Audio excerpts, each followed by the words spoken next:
आज महाराष्ट्रभर प्रत्येकाच्या हृदयावर ज्या आवाजानं राज्य केलंय ते आदरणीय सुरेश अण्णा, मी मध्यंतरी जे बोललो होतो, जी माझी एक क्लिप व्हायरल झाली होती, ती काय मी मुद्दाम म्हणून बोललो नव्हतो. बोलता बोलता माझ्या ओघातून तो विषय गेला. कारण कौतुक, चांगलं काम करणाऱ्याचं कौतुक करणं हा वारकरी संप्रदायाचा धर्म आहे आणि तो आम्ही केला.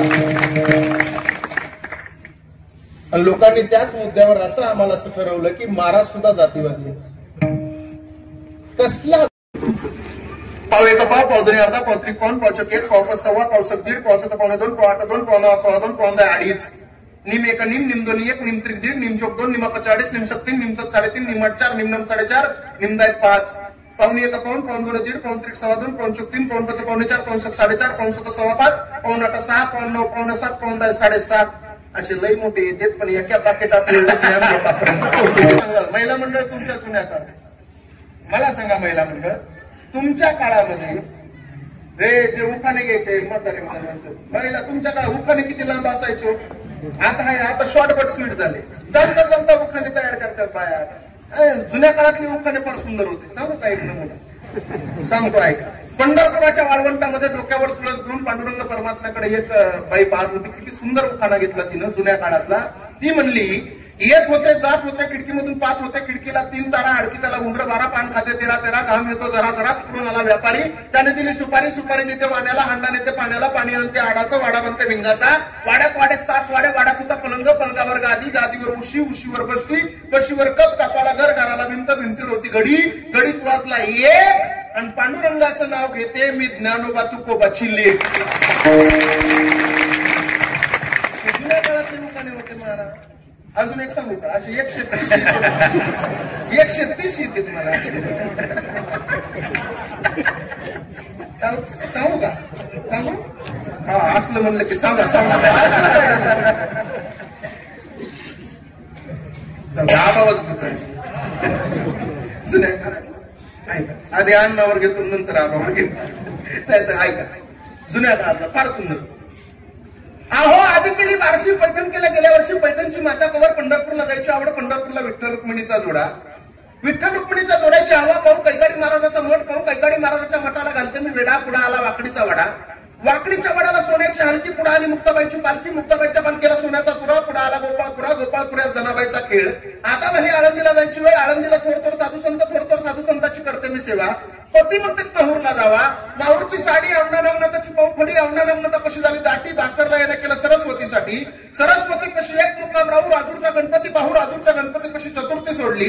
काही काही परळीला आले ग बाई. परळीच्या देवा. शिवरात्रीला हवा. पतिमत्तेत काशीला जावा. काशीला केले 4 धाम. आधी केली ब्रह्मगिरी, नंतर केली त्र्यंबकेश्वरी. त्र्यंबकेश्वरी पशी एक मुक्काम राहू. हवा ललिताची पाहू. शिर्डी साईबाबाला जाऊ. शिर्डी साईबाबापाशी धनुष्यबाण. मुंबईत मुंबदेवी छान. आणि मुंबईमध्ये मंत्र्यांची भरली सभा. आणि देवीदासराव पाटलांच्या पाठीमाग परमेश्वर उभा. आबा खरं सांगा, तुमच्या लग्नात बी एवढा लांब?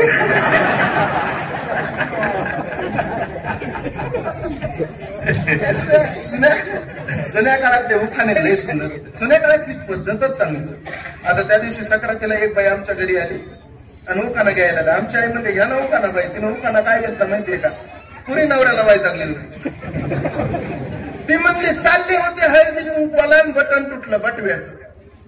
चालले होते हळदी कुंकवाला, बटन तुटलं बटव्याचं. जाऊन दे ना माय, काय नाव घ्यायचं त्या साठव्याचं. अन घेतला मोबाईल, लावते तुला फोन. एवढ्या थांबली नाही ना. ती म्हणली, तुझी रवायला आठवण येते म्हणून तुला मी मिस कॉल देते. काय म्हणताना सगळ्या महिला मंडळी म्हणजे गोड म्हणायचं. सगळ्यांनी म्हणा माझ्या पाठी.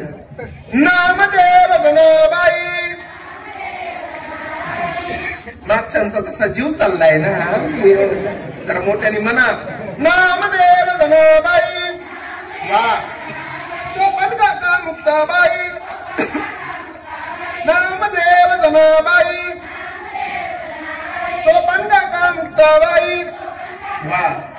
नामदेव जनाबाई. या गावच्या ग्रामपंचायतीनं आयोजित केलाय. ग्रामपंचायतीला सुद्धा मनापासून धन्यवाद देतो.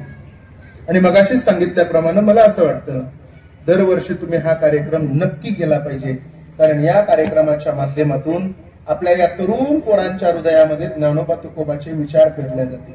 थोडं शांत बसा, कोणीच विक्षेप करू नका. ऐका, आज महाराष्ट्रभर प्रत्येकाच्या हृदयावर ज्या आवाजानं राज्य केलंय, बसा बसा, लावू नका काय, आता 2 मिनिटं बसा खाली तुम्ही. ते आदरणीय सुरेश अण्णा, मी मगाशीच सांगितलं, मी मध्यंतरी जे बोललो होतो, जी माझी एक क्लिप व्हायरल झाली होती, ती काय मी मुद्दाम होऊन बोललो नव्हतो. बोलता बोलता माझ्या ओघातून तो विषय गेला. कारण कौतुक, चांगलं काम करणाऱ्याचं कौतुक करणं हा वारकरी संप्रदायाचा धर्म आहे, आणि तो आम्ही केला. आणि लोकांनी त्याच मुद्द्यावर असं आम्हाला असं ठरवलं की महाराज सुद्धा जातीवादी आहे.